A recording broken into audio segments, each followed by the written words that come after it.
Y lo primero que hay que entender es que la iglesia es el conjunto de todos los creyentes. Esto es lo que defiende y afirma Pablo en 1 Corintios y en Efesios, donde afirma: Muy bien, esto es verdad. La iglesia es el conjunto de todos los creyentes, pero no es toda la verdad. Porque en el mismo capítulo de Efesios 4 que él está mencionando, San Pablo nos enseña que hay un magisterio que fue establecido directamente por Jesucristo. En Efesios 4:11 encontramos que Él, Jesucristo, a unos constituyó apóstoles, a otros evangelistas, profetas, pastores y maestros a fin de edificar a los santos y también con el fin de protegernos de las herejías, pues dice, para que ya no seamos niños arrastrados por todo viento de doctrina. Y esto es precisamente lo que sucede cuando uno rechaza la autoridad que Cristo le dio al magisterio. De modo que decir que la iglesia es el conjunto de los creyentes, sí, eso es verdad, pero no es toda la verdad. También hay un magisterio establecido por Jesucristo. Continuamos. de que somos un solo cuerpo, de que todos tenemos el mismo espíritu. Es Esto que ha dicho es bien importante. Somos un solo cuerpo. Por eso es que nosotros no podemos aceptar el principio del protestantismo, porque lo que hace es producir una multiplicación de grupos que se contradicen los unos a los otros, no solo en autoridad, sino también en las doctrinas, y vemos que el resultado es trágico. Hay una gran desunión en el movimiento protestante. decir, la iglesia es un único cuerpo de creyentes. Y justamente cuando hay discusión en una iglesia sobre si unos son de uno o son de otro, Pablo les recuerda de que todos son del mismo fundamento. Aquí la pregunta del $1.000.000 para nuestro amigo protestante es, si tú mismo estás reconociendo que San Pablo enseña que es una sola iglesia y no es algo invisible, etéreo, abstracto, que nadie lo puede ver, porque sabemos que la iglesia del Nuevo Testamento es una iglesia visible, más allá de que hay una dimensión espiritual, es una iglesia visible y es una sola, no como en el protestantismo. Tenemos a los anglicanos, a los luteranos, presbiterianos, bautistas, pentecostales, etcétera, etcétera, etcétera.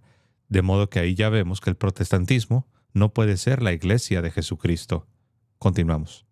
Todos son parte del mismo cuerpo de Cristo y que estas divisiones en realidad no tienen mucho sentido. Además de eso, tenemos que en el texto bíblico Exacto, yo te doy la razón. Estas divisiones que vemos en el protestantismo no tienen mucho sentido. La pregunta es, ¿por qué entonces continuar siendo protestante? nunca se hace referencia a la iglesia como una única organización visible. Más bien tenemos Bueno, acá se está contradiciendo, ¿no? Dice que nunca se hace referencia a la iglesia como una organización visible. De hecho, sí. La Biblia, todo el tiempo que va a hablar de la iglesia, todo el tiempo se va a referir a los creyentes. Los creyentes están organizados. Los creyentes son visibles. Los creyentes tienen unos maestros autorizados, visibles. Los creyentes tienen una doctrina bien definida y explicada en sus documentos, visibles. Cada aspecto de la iglesia es visible. Ahora, si alguien quiere decir que también tenemos una parte, una dimensión espiritual, claro, eso nadie lo niega. No es lo uno o lo otro. Ahora mismo estás viendo mi persona. Mi persona es visible.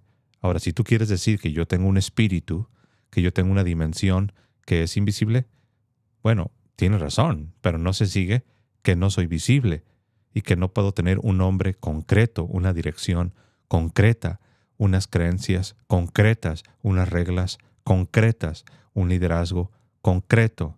Entonces aquí vemos realmente una falacia, porque lo que se está haciendo aquí es crear una separación, es decir, te quieren poner entre la espada y la pared, entre la parte visible de la iglesia y la parte espiritual. El católico debe responder, no es lo uno ni lo otro.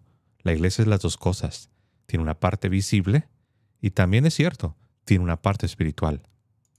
todo lo contrario en el Nuevo Testamento, que cuando se habla de iglesia, usualmente se hace referencia a distintas iglesias, a las iglesias de Galacia, por ejemplo, a la iglesia de Éfeso, a la iglesia de Filipos, a la iglesia de Corinto, pero nunca se entiende que todas tengan que formar parte de una única organización, sino que Pues ahí nosotros vemos un mal entendimiento.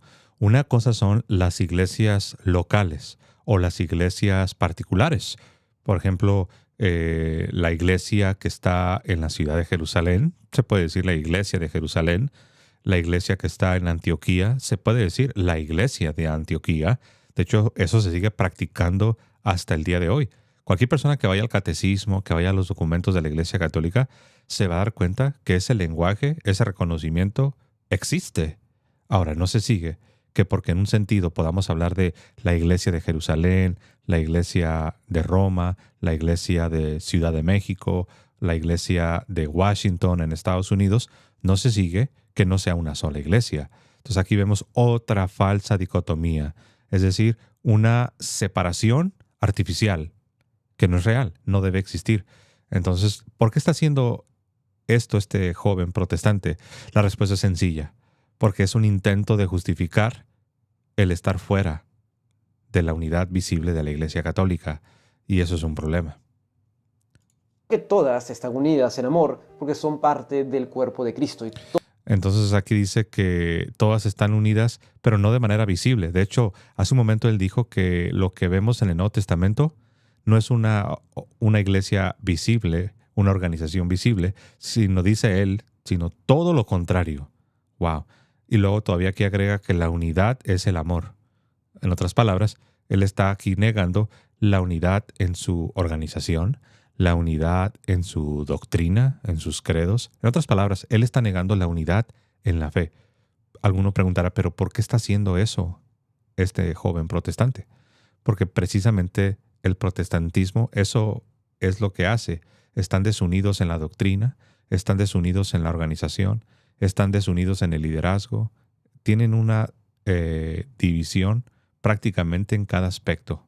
Y esto es algo que no se puede negar. Por eso él tiene que afirmar las cosas que está afirmando y solo se limita a hablar de una unidad en el amor. No sé exactamente lo que significa eso, porque estar unidos en el amor de Dios es estar unidos en la doctrina.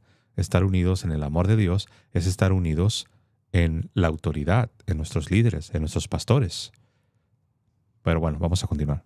Todas tienen el mismo espíritu. Entonces, ¿de dónde sale la discrepancia? Hay un pasaje clave de discrepancia de interpretación, que es el de Mateo 16, cuando se dice, respondiendo Simón Pedro, dijo, tú eres el Cristo, el Hijo del Dios viviente. Entonces, bueno, aquí dice, ¿de dónde viene la discrepancia, no? Bueno, la discrepancia no viene de este pasaje, cuando Jesús instituye el oficio del Papa, el oficio petrino. No, la discrepancia en el protestantismo, esta desunidad que existe, viene, lo sabemos, de Martín Lutero en el siglo XVI. Entonces yo no sé cómo él primero comienza hablando de diferentes grupos que pues se contradicen los unos a los otros, y cuando él trata de dar una respuesta, en lugar de apuntar al siglo XVI, a Martín Lutero con su principio de la sola escritura, que ya sabemos que significa interpretación personal, interpretación privada, cada cabeza interpreta según entiende, es curioso que esté apuntando a Mateo 16. Pero bueno, vamos a ver qué es lo que dice.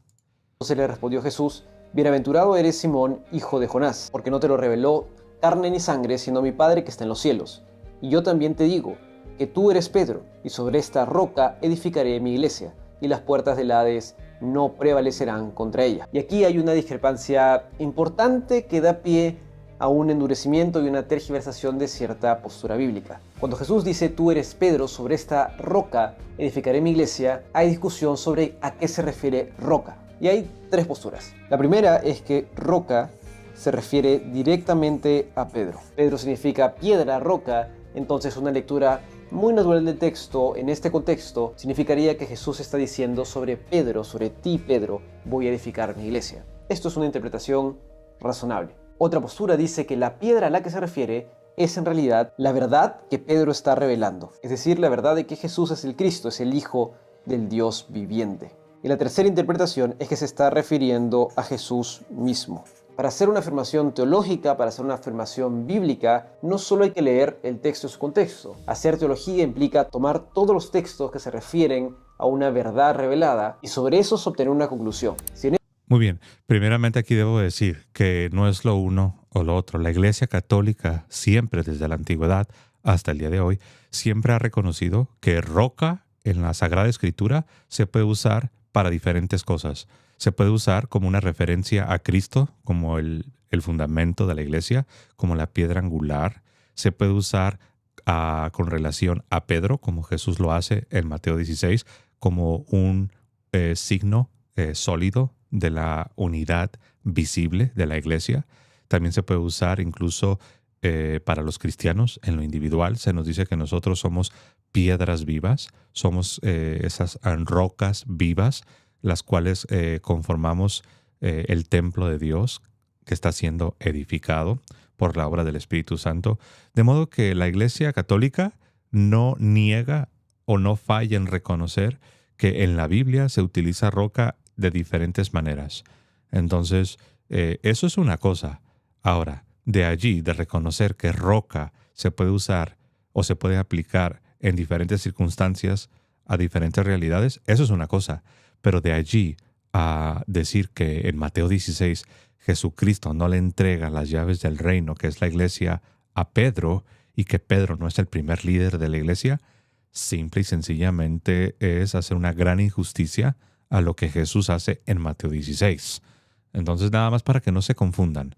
Si alguien te dice, no, pero roca se le aplica a Cristo, tú debes contestar, claro, amén. Si alguien te dice, no, pero roca también se le aplica a los cristianos, son piedras vivas, tú debes contestar, sí, amén, no tengo ningún problema. Pero tú también debes recordar, sí, pero en otro sentido, Jesucristo se refiere a Pedro como la piedra. De hecho, Pedro significa piedra, porque él es el líder y es el principio de la unidad visible que tiene la iglesia. Por eso al mismo Pedro le entrega las llaves del reino, que representa la autoridad del reino, que el Rey Jesucristo le entrega a su principal mayordomo. Te van a decir, sí, pero hay otros mayordomos, hay otros apóstoles. Claro, de esa misma autoridad, simbolizada por las llaves entregadas a Pedro, estarían participando los demás apóstoles, los demás obispos. Continuamos. En este caso estamos hablando de cuál es el fundamento de la iglesia. Este no es el único texto que hace referencia a eso. Hay que tomar en cuenta todos los otros textos para tener una conclusión. Aquí hay una falacia. Él asume que Mateo 16 está hablando del fundamento de la iglesia. Mateo 16 no está hablando del fundamento de la iglesia. Mateo 16 está lidiando con un liderazgo en la iglesia. Y este liderazgo, por cuanto es el principio de la unidad visible de la iglesia, es una piedra fundacional que tiene un rol, un papel, una función única. Es por eso que la entrega se le hace a Pedro, más allá de que la autoridad simbolizada por las llaves es algo de lo cual participan los apóstoles, de lo cual participan los pastores de la iglesia, los obispos. Pero no se sigue que Mateo 16 está hablando de lo que es el fundamento de la iglesia, porque Mateo 16 no, al menos ese pasaje, ¿no?, donde se le dice a Pedro que tú eres la piedra y sobre esta piedra edificaré la iglesia, no se está ahí hablando de Jesucristo como el ángulo, como esa piedra principal. No se está hablando, por ejemplo, como lo vemos en el Antiguo Testamento, que se dice de Dios que Él es la roca. Él es la roca de nuestra salvación.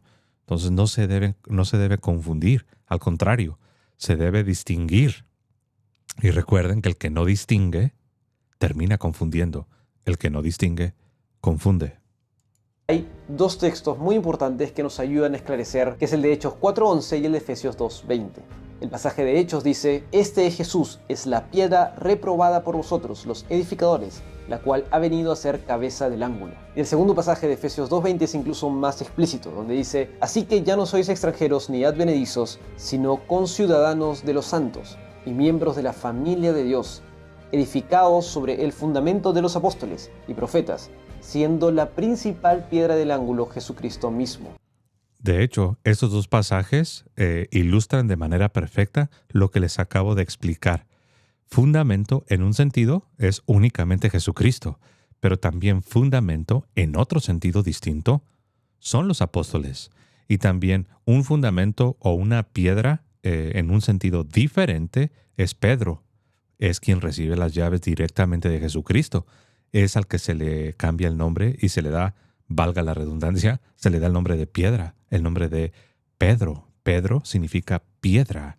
Entonces, No debemos de contraponer un sentido al otro sentido. No debemos crear falsas dicotomías. No debemos nosotros obligar a los creyentes a tomar una decisión sobre quién es la piedra. ¿Es Jesús? ¿O son los apóstoles en general? ¿O es Pedro en lo singular? ¿Quién es la piedra? El cristiano, el católico, debe entender y reconocer que en un sentido es únicamente Jesucristo. En otro sentido, son los apóstoles en general, pero en otro sentido es el apóstol Pedro, el que no distingue, confunde. Y esos dos pasajes que él mismo está citando ilustran cómo puedes decir en un sentido que el fundamento es Jesucristo, punto, y se acabó. Pero en otro sentido distinto, puedes decir con toda justicia que el fundamento son los apóstoles. De la misma manera podemos decir que en un sentido Cristo es la roca, la piedra angular, pero en otro sentido distinto puedes decir que Pedro es la piedra sobre la cual Jesucristo edifica su iglesia y a quien Jesucristo le entrega las llaves. En quien todo el edificio bien coordinado va creciendo para ser un templo santo del Señor. Este pasaje es mucho más claro sobre que es Jesús el fundamento, es Jesús la piedra del ángulo. Es cierto que los apóstoles tienen un rol fundacional en la iglesia, pero no son el fundamento sobre el que descansa el evangelio, ni son el fundamento. Sí, se fijan cómo él ahí asume que para poder reconocer que alguien más es el fundamento o la piedra en otro sentido, tendrías que estar negando que Jesús es el único fundamento. Entonces yo no entiendo por qué él mismo se pone en un dilema. Él mismo se pone contra la espada y la pared.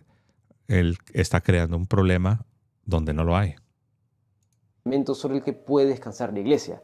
El principal fundamento es Cristo. Entonces no es que la iglesia esté fundada sobre Pedro, sino que está fundada sobre Cristo. De hecho, él mismo dijo una palabra que si él se detuviera a reflexionar, se daría cuenta. Él dijo, el principal fundamento, lo podemos decir de otra manera, la principal piedra es Cristo. Y todos decimos, amén. Tanto católicos como protestantes, todos pudieran decir, amén. La principal piedra es Cristo. Sí, pero en otro sentido hay otras piedras que son los apóstoles. En otro sentido hay otro fundamento que son los apóstoles. Y en otro sentido más restrictivo, más limitado, es el apóstol Pedro.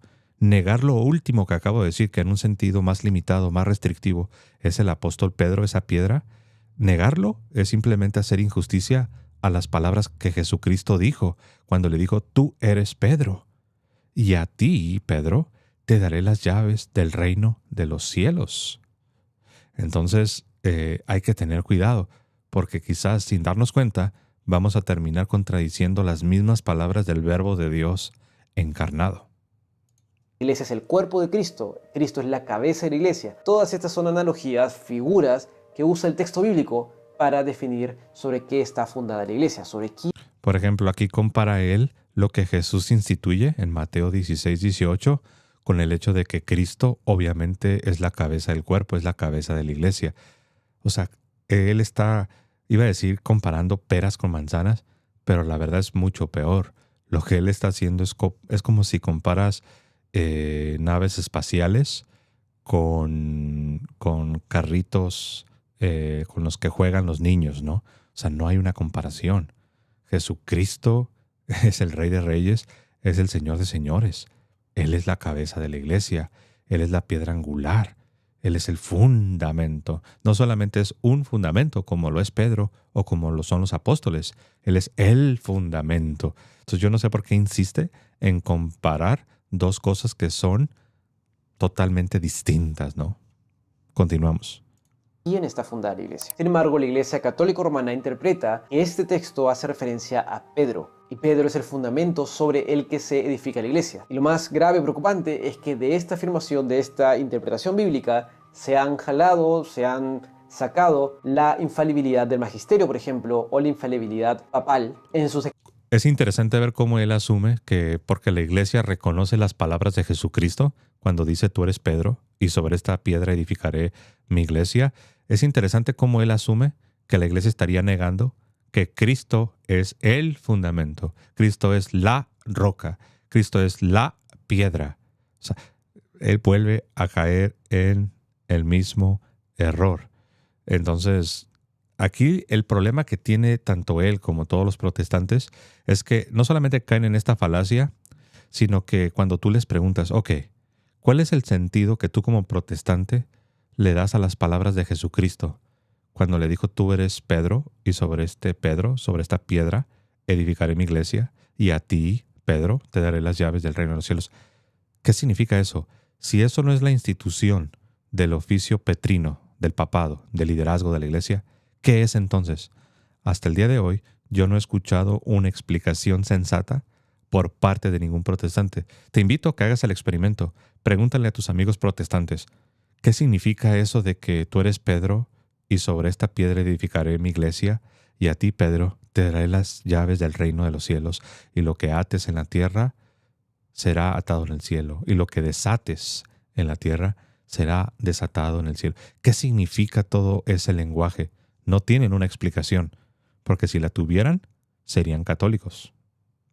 Declaraciones ex cátedra. Tanto así que parte del dogma católico dice, Pedro es también el supremo maestro de la fe. Como tal, debe ser infalible en la promulgación oficial de la fe, tanto en su propia persona como en la de sus sucesores, puesto que por voluntad de Cristo la Iglesia ha de continuar hasta el fin de los tiempos. Noten, si regresamos un poquitín, noten cómo la definición dice que el Papa, o sea, Pedro y los sucesores, que son los papas, son infalibles, pero no todo el tiempo. No es que sean infalibles no es así como que tengan un chip especial en su ser, en su persona, y eso los convierte en superhombres, en infalibles, ¿no? De hecho, es un error decir que una persona humana, como lo es un papa, es infalible. La Iglesia Católica no lo enseña de esa manera. Noten cómo dice, debe ser infalible ¿en qué? En la promulgación oficial de la fe. Es por eso que algunos protestantes se confunden cuando les decimos que el Papa ejerce el carisma de la infalibilidad. Dicen, no es cierto. Yo escuché que el Papa en una entrevista que le hicieron mientras iba en un avión dijo unas cosas que no fueron exactas.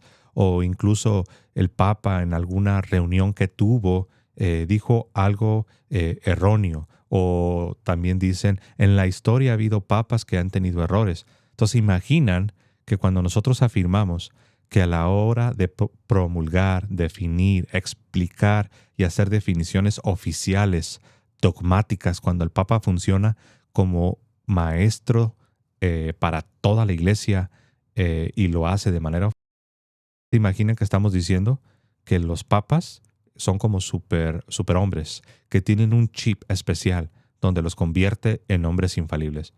Eso es una caricatura, eso no lo enseña la Iglesia Católica, y podemos entender entonces por qué algunos protestantes automáticamente rechazan la infalibilidad, porque no la entienden. Terminan rechazando lo que no entienden. Terminan refutando, entre comillas, algo que no es católico, como lo estamos escuchando. Él está tratando de refutar algo, pero muchas de las cosas que él está, entre comillas, refutando, no son católicas.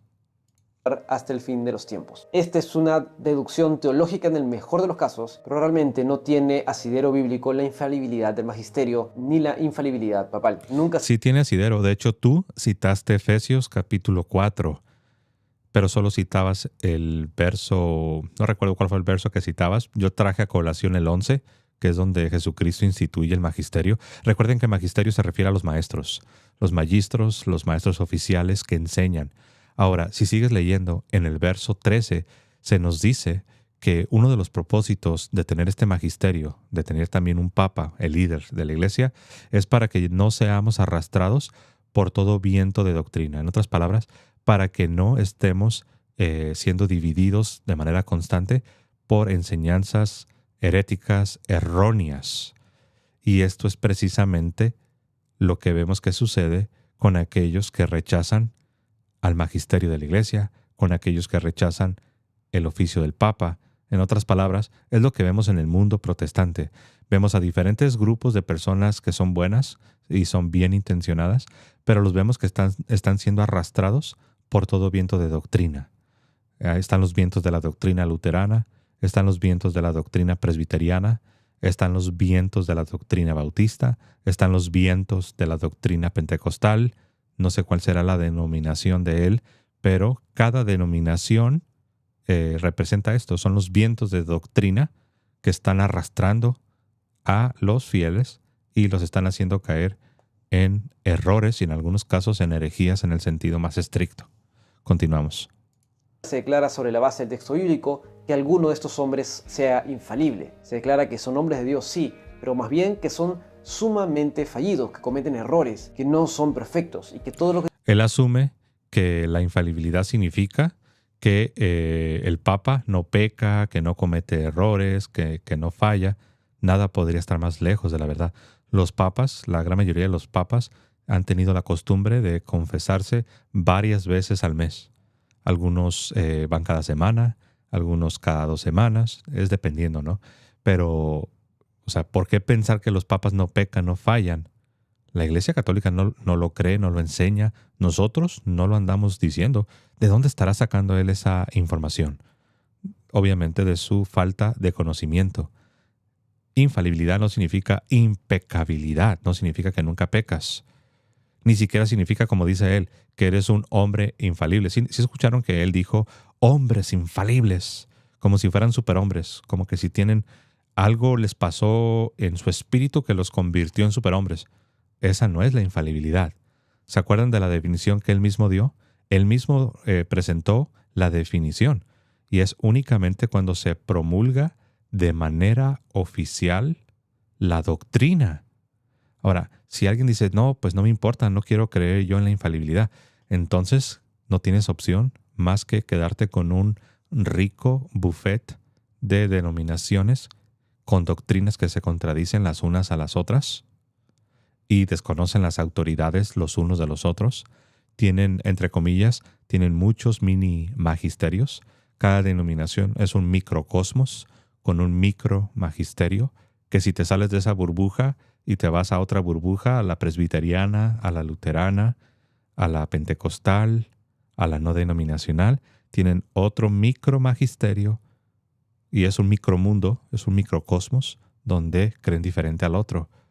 Por eso la infalibilidad tiene sentido, porque transmite una misma doctrina para los fieles. Ahora, es cierto, siempre ha habido rebeldes, ha habido herejes también, pero la Iglesia siempre nos confirma cuál es la doctrina. Continuamos. Lo que tienen es debido a Dios, no debido a una infalibilidad jerárquica que Cristo le asigna a Pedro o a alguno de los discípulos de Pedro. De hecho, él ha dicho una verdad. Es una verdad a medias, pero ha dicho una verdad. La infalibilidad solo le corresponde a Dios. Y eso es cierto. La Iglesia, el magisterio y particularmente el Papa a la hora de definir la doctrina participa de. Lo repito, la Iglesia, el magisterio, particularmente el Papa, a la hora de definir o proclamar la doctrina, estarían participando de esta infalibilidad que solo le pertenece a Dios. Eso es cierto. Entonces, aquí yo imagino que él está pensando que los católicos no creemos lo anterior. Sí lo creemos. El único infalible es Dios. El Papa, el magisterio y la Iglesia, cuando proclama la doctrina que Jesucristo entregó, está participando de esa infalibilidad. Es, por ejemplo, somos santos. La Iglesia es santa. Los cristianos son santos. Pero uno puede decir, no. El único santo es Dios. El único santo es Dios. ¿Se fijan? Entonces, ¿qué responde el católico y aún el protestante también? ¿Qué respondemos? Sí, claro, el único santo es Dios. Nosotros solo participamos de esa santidad. Y solo por participación es que podemos nosotros, en alguna medida, participar de esa santidad. Pues es lo mismo. El único infalible es Dios. Claro. Pero la Iglesia, el magisterio y el Papa, sobre todo el Papa, a la hora de confirmar la doctrina, participa de la infalibilidad de Dios. Además de esto, el pasaje de Mateo está claramente en futuro. Jesús habla de que va a fundar su iglesia, pero la iglesia no se funda hasta el día de Pentecostés, cuando Jesús manda al Espíritu Santo a morar en cada creyente y comienza. Ahí él mismo se está refutando, porque está diciendo que la iglesia no se funda sino hasta Hechos capítulo 2. Pero claro, tú mismo acabas de decir que cuando Jesús dice edificaré está en tiempo futuro. Entonces yo no veo cuál es la contradicción. Entonces, ahora, porque Jesús esté hablando en tiempo futuro, ahora si vas a relacionar esto con Hechos capítulo 2, claro, en Hechos capítulo 2 es cuando el Espíritu Santo viene, desciende sobre la iglesia. Ahora, no se sigue que porque la iglesia se funda en este sentido, en Hechos capítulo 2, no se sigue que no existía ya lo que conocemos como iglesia, apóstoles, discípulos, bueno, Cristo, ¿no? Cristo enseñando, los apóstoles, los discípulos. ¿Qué hacemos con las parábolas donde se habla de la iglesia? ¿Qué haces con, por ejemplo, con Mateo capítulo 18, verso 18? Tú preguntarás, ¿y qué dice Mateo 18, 18? Está hablando de la autoridad que tienen los obispos para implementar la disciplina en la iglesia. Jesús enseña cómo se implementa la disciplina en la iglesia. Y eso no está en Hechos capítulo 2, está en Mateo capítulo 18, verso 18 en adelante. Y ya se está hablando de la iglesia. Entonces aquí yo le preguntaría a este joven protestante, ¿por qué tú quieres trasladar todo hasta Hechos capítulo 2 cuando en Mateo capítulo 18, verso 18, se está hablando de cómo implementar la disciplina en la iglesia? Ahora, si quieres decir que en un sentido estricto y pleno, en Hechos 2, al recibir el Espíritu Santo, ahí ya tenemos de una manera plena lo que es la iglesia, siendo el Espíritu Santo habitando en ella. Claro, eso nadie lo niega, pero no se sigue que Jesucristo no estaba enseñando ya a la iglesia, representada por los apóstoles, por los discípulos, ya desde los evangelios.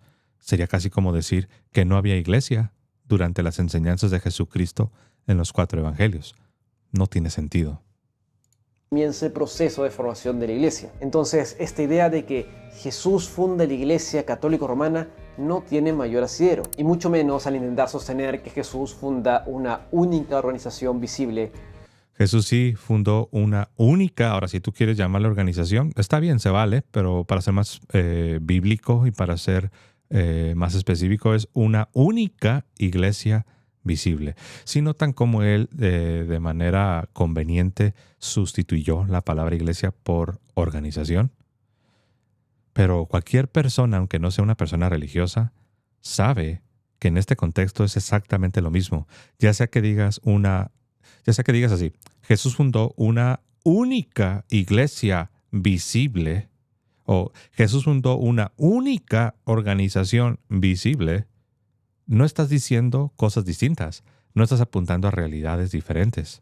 Es exactamente la misma realidad. Aunque cambies la palabra iglesia por organización, no te escapas de la realidad.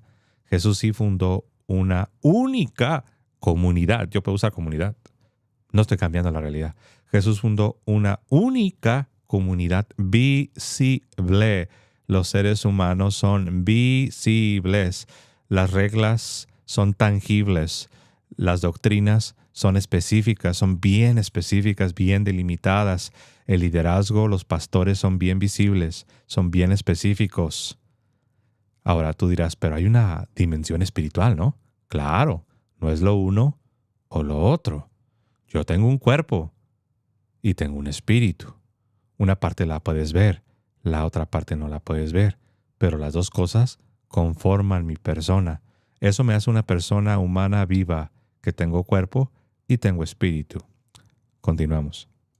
Porque eso no lo vemos en el texto bíblico. Finalmente tenemos el concepto de la sucesión apostólica, que es uno de los argumentos. Bueno, vamos a dejarlo acá porque él aquí pasa a otro tema que se relaciona, obviamente, pero yo quise más que nada enfocarme en el tema de la fundación de la iglesia. ¿Se fijaron cómo al final él terminó diciendo, bueno, primero te da su explicación protestante al final, ¿no? De que Jesús, según él, no fundó una única, le llama organización, pero ya vimos que puedes decir comunidad, iglesia. El punto es que Jesús sí fundó una única organización, paréntesis, iglesia, comunidad, visible, con líderes visibles, con doctrinas bien concretas, bien explicitadas, bien definidas. Y la realidad humana tiene su parte material, tiene su parte inmaterial, tiene su parte visible, tiene su parte mística o espiritual. Esa es la realidad humana. Lo que Jesús fundó es parte de la realidad y la experiencia humana. Pero al final, como él primero da una explicación errónea y al final dice que eso es lo que vemos en el texto bíblico y que esta idea de que Jesucristo fundó la Iglesia Católica y dice romana, típicamente el protestante cuando le avienta la palabra romana a la Iglesia Católica es de manera peyorativa, no siempre, pero muchas veces, a menudo, es de manera peyorativa. Tú dirás, ¿y por qué es importante la parte romana? Sí es muy importante, más allá de que él la usa de manera peyorativa. Es muy importante porque nosotros sabemos que Pedro llega a Roma para fortalecer, para edificar, y después también llegaría Pablo para fortalecer, para edificar. A este fortalecer y edificar es lo que los padres apostólicos de los primeros siglos llaman fundar la iglesia. No te confundas, no significa que Pedro fue el primer cristiano que llegó a Roma, no significa que Pablo fue el primer cristiano que llegó a Roma. Cuando Pedro llegó a Roma, cuando Pablo llegó a Roma, ya había una comunidad de creyentes que necesitaban ser establecidos, que necesitaban ser enseñados, instruidos, y en ese sentido se dice que Pedro y Pablo fundaron la iglesia en Roma. Es como los pioneros de tu nación, de tu país. Tú puedes decir, bueno, los pioneros, los fundadores de mi país, los fundadores son, no sé, Miguel Hidalgo y Costilla, José María Morelos y Pavón. Si alguien te pregunta, a ver, ¿ellos fueron los primeros habitantes de tu país? ¿Qué vas a responder? No, claro que no, ya había. Pero les llamamos fundadores porque ellos establecieron la nación, establecieron los cimientos, fortalecieron la nación. Lo mismo es de Pablo, lo mismo es del apóstol Pedro. Entonces, la sede vino a quedar ¿dónde? La sede, la silla, la cátedra donde se convirtió el centro de la organización visible de la iglesia, quedó en Roma. Por eso es importante Roma. Ahora, él usa esta idea de Roma de manera peyorativa y dice que la idea de que la iglesia católica que vino a tener su sede en Roma, según él dice, que no es bíblica. Pero recuerden que ya hemos visto todo lo contrario. También recuerden que hay algo que se llama historia.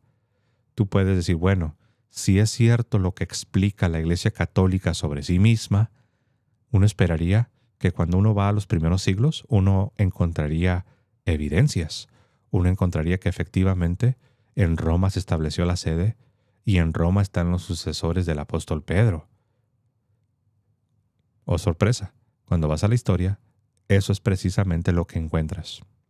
Pero él, al último, simple y sencillamente dice que no es eso lo que encontramos en la Biblia, cuando ya hemos visto exactamente lo contrario.